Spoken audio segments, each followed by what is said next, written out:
আসসালামু আলাইকুম বন্ধুরা, আমি Sanjida. Voice of Ifti YouTube চ্যানেলে আপনাদের স্বাগতম। এখানে পাবেন দারুণ সব ভৌতিক কাহিনী, তাই এখনই সাবস্ক্রাইব করে আমাদের সাথে থাকুন। আজকে শুরু করছি আমাদের নতুন 40 পার্টের ধারাবাহিক শিমুলতলির পুকুর। ঘটনাটা ময়মনসিংহের। চরিত্র মেহেদি আর অর্পা। আর এই পুকুরের নিচে যা থাকে শুনলে রাতে ঘুমোতে পারবে না। তো চলুন শুরু করি। গল্পের নাম শিমুলতলির পুকুর, নুপুরের ডাক। আশ্বিনের প্রথম রাত, 2008 সাল। ময়মনসিংহের শিমুলতলি গ্রাম, ব্রহ্মপুত্র থেকে মাত্র 3 কিলোমিটার ভেতরে। গ্রামের শেষ মাথায় 200 বছরের পুরনো শিমুল পুকুর। পানি কুচকুচে কালো, দিনের বেলাও কেউ নামে না। বুড়ারা বলে এই পুকুরের নিচে একটা উল্টা দুনিয়া আছে, আর সেখানে ঘুমায় এক ইফরিত জিন, নাম আল কারিন। মেহেদি 19 বছর, ঢাকা থেকে পূজার ছুটিতে গ্রামে আসছে। সাহসী ছেলে, জিন ভূতে বিশ্বাস করে না। অর্পা 17 বছর, মেহেদির চাচাতো বোন।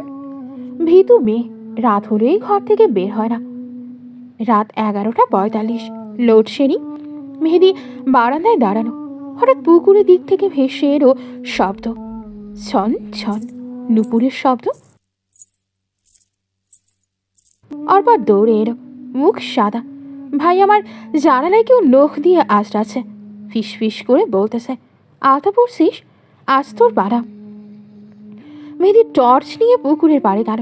গিয়ে দেখে পানির কিরানে ভেজা পায়ের ছাপ। মেয়েদের পায়ে টাটকা আলতার দাগ। ছাপগুলো পানি থেকে উঠে গ্রামের দিকেই গেছে।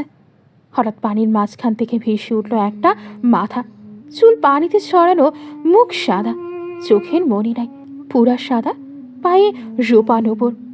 মেয়েটা মেহেদির দিকে তাকিয়ে ঠোঁট নাড়ালো। কোনো শব্দ নাই, কিন্তু ঠোঁট পড়ে বোঝা গেল তুই আসছিস। জিন অপেক্ষা করতেছে। তারপর ডুব দিল। মেহেদি দৌড়ে বাড়ি ফিরল। এসে দেখে অর্পা মেঝেতে অজ্ঞান, 2 পা ভেজা, পায়ে তাজা আলতা যেন কেউ এইমাত্র পরিয়ে দিয়েছে। পাশে পড়ে আছে এক পাটি নুপুর। নুপুরের গায়ে খোদাই করা অর্পাবতী 1818। ঘরের বেড়ার নখের আঁচড়ে লেখা 119 বছর শেষ। জোড়া রাখবে ছেলে মেহেদি, মেয়ে অর্পা, মোহর কলিজা। দাদি কাঁপতে কাঁপতে বের হলো, পালা তোরা।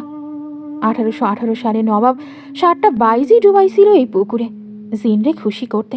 এবার জিন মানুষ তাই। আর 28 দিন সময়।